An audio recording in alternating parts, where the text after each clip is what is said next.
Then Hip Hop, man, the joint. We got a special project coming for you guys around January 20th. That's a tentative date. Might get pushed back. You know how these mixtapes and albums work.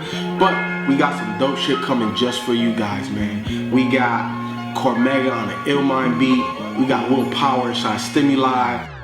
Guys doing Black Metaphor, just to name a few. We got Thurs on there. Clear Soul Forces with Book Brown on a Black Milk beat. Man, we got so much dope content and music that's gonna come from this joint mixtape experience. In the upcoming weeks, we're gonna be releasing all of the content, interviews. One of the reasons I believe we still together, because we saw each other struggle through. We got behind the scenes footage, Cunnilinguist. Stay tuned for all of them interviews, man, for all of that content. Y'all make sure y'all tune in. Make sure you follow us on all social media because we're gonna be posting everything. Make sure you follow us on the channel. And also make sure you download the mixtape when it comes out.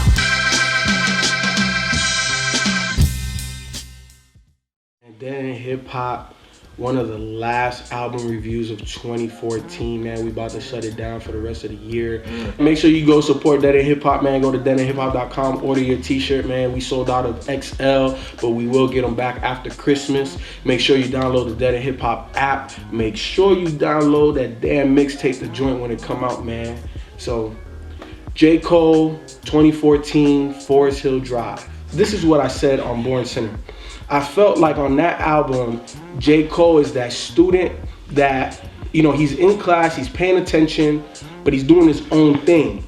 And the teacher is gonna call on you to be like, hey, do you know the answer to this? He's gonna know the answer to everything. And to me, this was that answer. 2014 Forest Hills Drive was the answer when the teacher called on his name. Because when I played this, I didn't know what to expect. I'm like, okay, I think I'm gonna get, you know, maybe another subpar, lackluster project like I felt Born Sinner was. I was completely wrong. I was 100% completely wrong.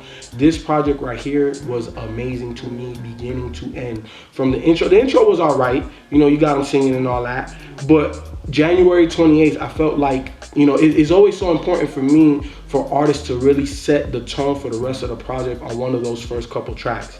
And January 28th, he really set that bar. And I remember when we did the Control verse, a convo that we did, Rod hit us up that night, and I think like kind of just internally, you know, Rod had a question like, you know, do you think that this is gonna elevate all of these other guys, especially the ones that he named out? I really do think that that's truly what has happened, because on January 28th, he's like, man, y'all ain't the God. January 28th ain't your birthday.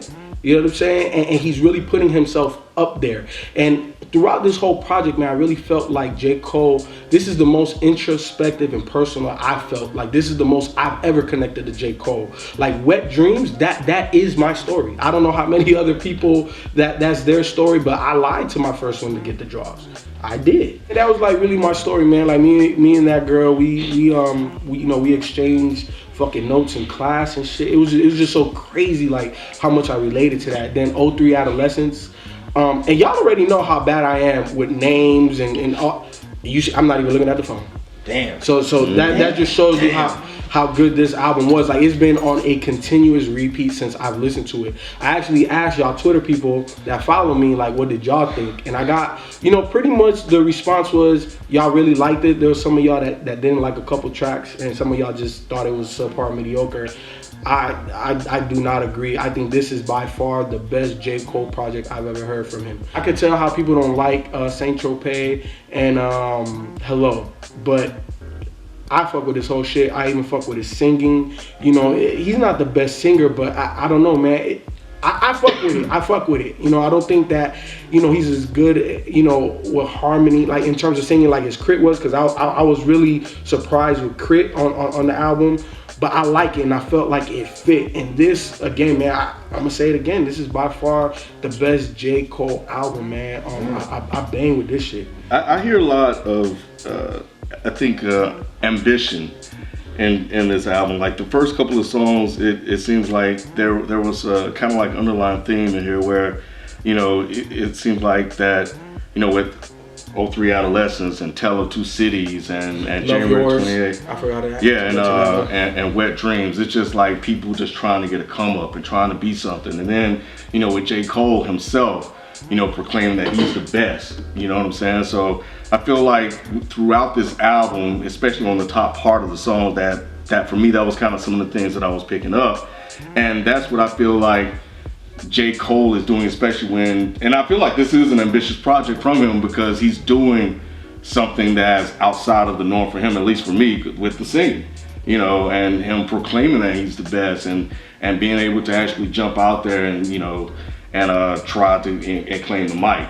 But I also feel that at a time in this day and age where you have music that has little to no substance, you know, he's putting out an album with a lot of substance to it, and he's calling out people directly, you know, on this album about some of the issues and flaws that he sees. You know, just even with what was the one, Fire Squad. You take a look at Fire Squad, the second verse on Fire Squad, how he's drawing this parallel between, you know, rock music with the Elvis line and then hip hop, and how hip hop is kind of, you know, according to what he's saying, is kind of going along just following that same path as jazz went down as well. So I like a lot of the subjects and that he covered on this album. And, you know, actually I'm actually surprised. I really do like this album a lot. I definitely like it better than Born Sinner. But I think this is also, to a degree, it's personal for him too. You know, and it's honest. And J. Cole is really, you know, I don't know what happened. I don't know what transpired, you know, for him to take this approach and to put out an album this way. But, you know, a couple of things, I think I saw an interview that he did with Angie Martinez. He just said he's writing about the things that he's feeling, you know, and the things that is bothering him. So I think it's just something new. And I think you know, he's comfortable where he's at right now in hip hop, you know, and I think that's why he's willing to take these chances and risk. And you know, like something that Mike said a while ago that always stuck with me is like, too many artists, I feel like, always try to change for the radio instead of making the radio change for them. Like Born Sinner, he had direct radio, like I'm reaching for the radio, like this is gonna be, there was none of that on this. You know what I'm saying? And for him to sell 361,000 copies in the first week, that's what I always say. This is what people want. People don't want to hear a dope artist trying to reach for radio play and really try to be trendy. They want honesty. They want personability. Like I want you. And I feel like that's what he did. And I'm so happy and excited for J. Cole that this album is doing so great with no marketing, no tracks on the radio, none of that, man. I'm sorry, I just had to put that. No, yeah, it's cool. No, I think him being able to sell that much, like, I don't think him just releasing the album without the marketing and stuff that, you know, following the same model that Beyonce did, you know, I think that's been done before. You know, I think he's the one that actually had the most success from it that I'm aware of, because I think the Lots dropped the project, you know, and you know, it didn't do much of anything. He handled all the production on it as well. I mean, he controlled this full project from the start to the end, and I think he did an exceptional job with it. You know, and I think a lot of that has to do with where I think he feels he fits in hip hop, and that, like you said, he's not aspiring to make these type of commercial records anymore. It's like, these are the things that I want to talk about. These are the things that I feel need to be addressed in hip hop, or just that I feel like I need to address, and you know, he did it. I don't know if any of you guys saw the Letterman. I heard about it. I didn't see it. Incredible. He didn't even do a song from the album. You know, but it shows like there's a lot of things that's going on in the world that's moving J. Cole. He did that on the spot, because he was like, you know, I think this was right when they did the Eric Gardner, they announced that, and he just said he was feeling so much anger, he had so much emotion going on, so when he went out and did that, he just kind of like just winged it. He just like I'm just about to go out here and just say how I feel, and that's why he was saying what he was saying in that performance, which was so powerful. You can tell in his emotion, so that's why. Yeah, I like his singing voice. I think with the type of songs that he constructed for this album, I think it fits. It has a certain type of raw emotion to it that I think lends itself well to the music. Kind of like this. It has a roughness, but it's almost like I kind of hear this reggae-ish type sound to it. a little bit, but he's not trying to go out there and just blow you away with singing. I think he's just, you know, it's just this passion that he's feeling when he decides to sing versus rap. And I think, you know, with what he did with the songs that he chose to do that, I think he executed that well. So yeah, I props to J. Cole for putting this project out. And I think he's definitely found a comfort zone. I think he definitely sounds a lot more mature on this album. One thing I did notice, I'm surprised you didn't point out. You say he handled most production, and he didn't handle all of it, but Willie B, Cardiak, llmind, no, not every single one of them. Okay, Willie B, Cardiak, DJ DEHH did some production on here, so I think this was his project that he had the least amount of production. Okay, cool. Appreciate that. That's what I heard. So yeah, like I said, I didn't read. No, I thought he did all the production too. He did all of it. He did majority of it, but he got some producers on this one, which I was surprised when I saw the production track list before. I was like, okay, llmind, Cardiak, Willie B did 03 Adolescence. Yeah, he did that joint. But yeah, I thought. I had a feeling, I kind of had a little feeling that this project was going to be, you know, well, I thought I was going to like this project better than Born Sinner and possibly Sideline Story. This is probably my favorite project from him besides Friday Night Lights because, like the FIFO said, he brings, with this one, you know, I guess the theme of it being, of course, his old address, 2014 Forest Hill Drive. You know, like he said on the song Apparently, he's in college, you know, acting a fool, doing this, doing that, while his mother is losing that exact house. You know what I'm saying? So I think when I saw the name of it, I said, okay, I think he's gonna really kind of hit home with some topics. And you know, he came out strong with January 28th, 03, and he did good at storytelling too. I like how he had some good humors with the Wet Dream storytelling and all that stuff. And what else? The Role Models. You know, I thought that was a cool track. My only issue was I think a couple of the hooks was a little like what's that? Tales of Two Cities, hands in the head. I ain't and what's the other one? Get off my dick. I didn't like. I didn't like that hook. That's it. That's like my only like little. Yeah. No, I like Tales of Two Cities hook though. I didn't like that hook that much. And you know why I liked it? Because you know, a lot of people don't always consider the Carolina South, and would get off my dick, hands to the window, to the wall. That's Southern. Okay. 03. That. What's the one you? 03 Adolescence. Yeah. Or Tell of Two Cities. Tell of Two Cities. Okay. Like that beat is has like some trap that like them. You know what I'm saying? So I like the fact that he brought like the prototypical South and brought it to J. Cole's world. Right. You know what I'm saying? So I feel you. Yeah. Not gonna argue you, but I like how he brought those Southern elements and made it his own. Well, B ain't like it. B ain't like it. Yeah, I mean, you know, the song is cool. It was just that hook on there. It was just kind of like I hear the verses, hear the song, I'm like, okay, bam, I don't know. But this is the most emotion I've heard out of J. Cole rapping since Friday Night Lights. Really, even though I still like Born Sinner and A Sideline Story, but I just feel like, okay, this is where I felt some emotion, you know, hello. Even though he was kind of singing most of it, but you know what he was talking about, I said, okay, J. Cole, you being honest, I like that. And I also like the fact that, you know, he wasn't scared to take a chance on making this out. I'm gonna put this out there and my fans gonna like it, they gonna like it, no single or anything, and he still was able to kind of get what he wanted to get across, you know, as far as what he wanted to say.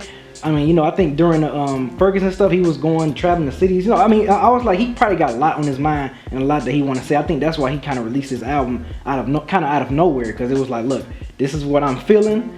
You know, I'm feeling this, y'all. I'm laying this out here, and bam, there it is. So, yeah, I like this project, man. I thought it was pretty cool. I think I don't like it as much as FIFO, but this is probably my favorite J. Cole, you know, album since Friday Night Lights. Friday Night Lights, I can like pretty much play that from like beginning to end without touching anything. But this one, you know, J. Cole showed some emotion. You know, he showed that passion, that fire, which I love. I think we need, you know, mainstream, we need cats like J. Cole, man, just to show that passion that he showed on his album, man, and to still talk about what he talked about and touched on. So I like it. It was a good album. I think he's a good rapper. He's a good songwriter. But I mean, I don't think I've listened to Born Sinner since we reviewed it. I haven't. You know, I don't remember. Honestly, I can't even remember if I liked it or not, to be honest. So, but I guess I didn't like it that much because I never put it back on. But listening to this project, what I got from it is it's a good album. He's a great rapper, great beats. but I cannot see myself giving this album multiple spins. I don't envision myself putting this album on, you know, on a regular basis. I was thinking the only time I could see myself putting this on is if I was somewhere and there were like a bunch of chicks and I didn't want to like scare them with my weird music. So I would put something like this on because it's not bad. Chicks say. Well, yeah, exactly. It's very friendly music. Like I could put this on and not have to worry about people giving me like the weird side eye. Like I could listen to this over like a Drake or something. Like I definitely like this more than Drake. But listening to this, you know, the intro was cool. January 20th, like there were songs on here I really liked. Tale of Two Cities, I thought that song was fucking great. I thought the beat was dope. It was dark. It was menacing, and I liked the way he rhymed on it. And I really liked that part towards the end where he's like, I'm the new Ice Cube meets the new Ice T meets Two Live Crew meets the new Spike Lee. Like I thought that whole run, I think it was at the end of the song, or it might have been the second verse, I can't remember. But that whole run was just dope. Fire Squad, I liked a whole lot. Get Off My Dick was one of my favorite songs on there. Like that, I usually agree with you with hooks. I like these hooks. Like yeah, because they added a little bit of catchiness to these songs because I don't think he was really focusing too much on being catchy. Right. But those hooks kind of brought you in a little bit. But then you get to the songs that I did not like. Wet Dreams, I'm sorry. I thought that song was terrible. It was a cool idea. And it was a cool story. Had the like, you know, the whole cute, we about to fuck, I'm a passionate note. Had a little M. Night Shyamalan twist at the end. You know, that's cool and everything, but this is not something I would ever want to hear again. And that's kind of the issue that I have with some of these songs. A song like Wet Dreams, why would I need to hear that song again? Do you think it fit the album? No. And I do like the story in it. I do like the story, absolutely. But it's like that's one of those kind of songs where it's like, okay, you know what? If you want to put this song on the album, bury it like deeper in the album after I've gotten accustomed and comfortable to listening to the album. Number 3, absolutely not. That's too early for a song like that. I shouldn't be skipping a track that early in an album. And I feel like that song is easily skippable because it's just like, why would I need to hear that story again? I just think it's because it's not relatable to you. You know what I'm saying? Like maybe that wasn't your experience. You know, like for me, it's not like something I'm gonna go back. Oh my god, I have to listen to it. But it's not something that I'm skipping. So like if I'm randomly playing music and this comes on, it's always gonna take me back to my experience with that woman. You know what I'm saying? I mean, yeah, I get all that, but that song is just, I don't know, man. It just seemed a little hokey to me. It makes me reminisce, but I feel cute. It's cute and it's a cool story. Like I said, it's a cool story. It's a cool idea. I can't see putting that song so early in an album. You never had no wet dream? Say again? You never had no wet dream? Nah, man. I don't have wet dreams. I don't remember ever having a wet dream when I was a kid either. And I don't remember, I've never lied to no chick. I didn't want to overset the expectations that you know what I'm saying? That it was gonna be the bomb. And I get there, you would have watched some porn, then you would have got some. Yeah, you would have been. That's the first problem. You up here watching porn, trying to get pointers on how to have sex with a real woman. That's the issue. But anyway, you know, like I said, cool story, cool idea. It just really didn't interest me that much. Saint-Tropez, absolutely not. I will never listen to that song ever again in life.